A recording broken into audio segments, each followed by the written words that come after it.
মাননীয় অধ্যক্ষ মহোদয়, মই এনসাৰখিনি পালোঁ, কিন্তু ইয়াতে এনসাৰত দিয়া আছে যে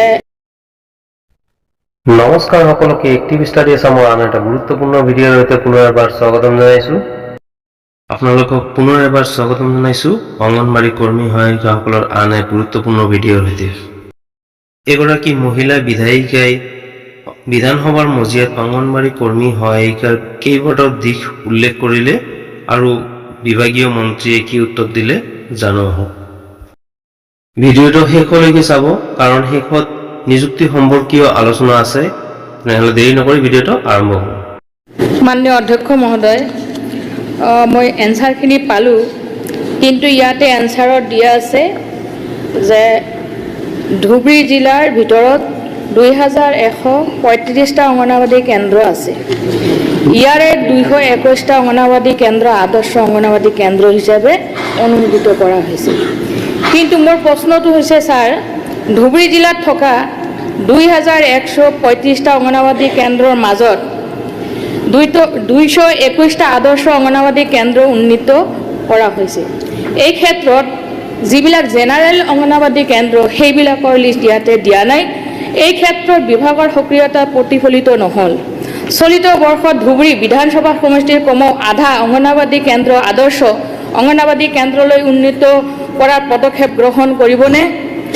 মাননীয় অধ্যক্ষ মহোদয়, ধুবুৰী বিধানসভা সমষ্টিৰ বহু সংখ্যক অংগনবাড়ী কেন্দ্ৰ জৰ্জৰিত গৃহীত চলি আছে।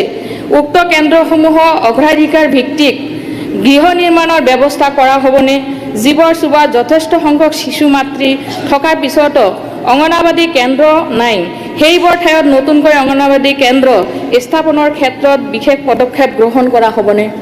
মিনিষ্টাৰ সন্মানীয় অধ্যক্ষ ডাঙৰীয়া, এই আদৰ্শ অংগনবাড়ী কেন্দ্ৰ স্থাপনৰ আঁৰৰ মূল মানুহজন হৈছে অসমৰ মাননীয় মুখ্যমন্ত্ৰী ডক্টৰ হিমন্ত বিশ্ব শৰ্মা ডাঙৰীয়া, আৰু ইয়াৰ ইমপ্লিমেণ্টেশ্যনৰ মূল ব্যক্তিগৰাকী হৈছে সন্মানীয় অজন্তা নেওগ ডাঙৰীয়ানী।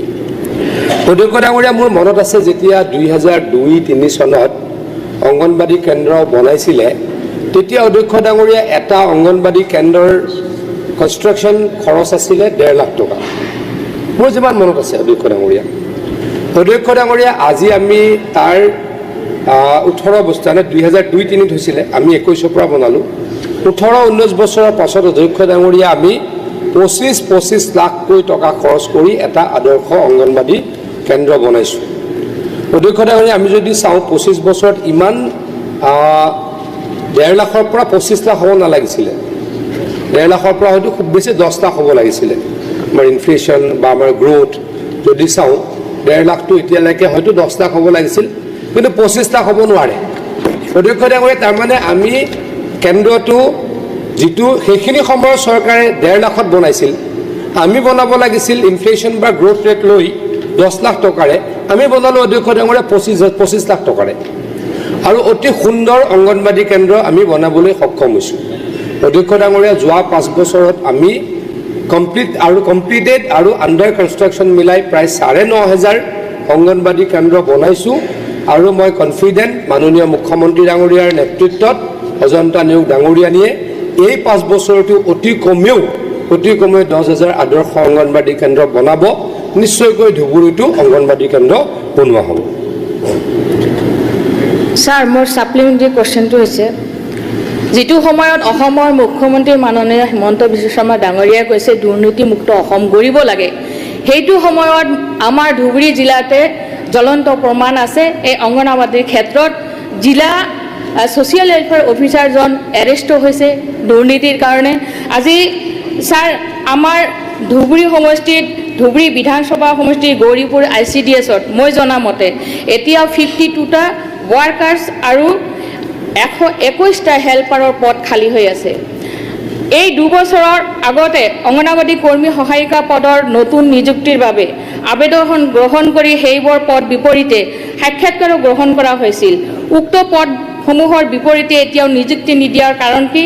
কিমান দিনৰ ভিতৰত উক্ত পদসমূহ নিযুক্তি দিয়া হ'ব? Minister please.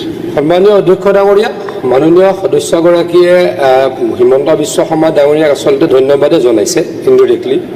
তেখেতসকলে দুৰ্নীতিৰ বিৰুদ্ধে হিমন্ত বিশ্ব শৰ্মা ডাঙৰীয়াৰ শূন্য সহনশীল এটা নীতি আৰু তেখেতে ক'লে দুৰ্নীতি চলি আছে আৰু কৈ দিলে এৰেষ্টটো হৈছে ডিষ্ট্ৰিক্ট ছ'চিয়েল ৱেলফেয়াৰ অফিচাৰজন মানে আমাৰ চৰকাৰে দুৰ্নীতি নাইকিয়া কৰিবলৈ দুয়োগৰাকীক ডিষ্ট্ৰিক্ট ছ'চিয়েল ৱেলফেয়াৰ অফিচাৰগৰাকীক এৰেষ্ট কৰিছে গতিকে আমি দুৰ্নীতিৰ বিৰুদ্ধে কঠোৰ ব্যৱস্থা হাতত লৈ থাকিম অধ্যক্ষ ডাঙৰীয়া আমি এই গোটেই কথাখিনি চালি জাৰি চাই আমি কিমান সোনকালে এপইণ্টমেণ্ট দিব পাৰোঁ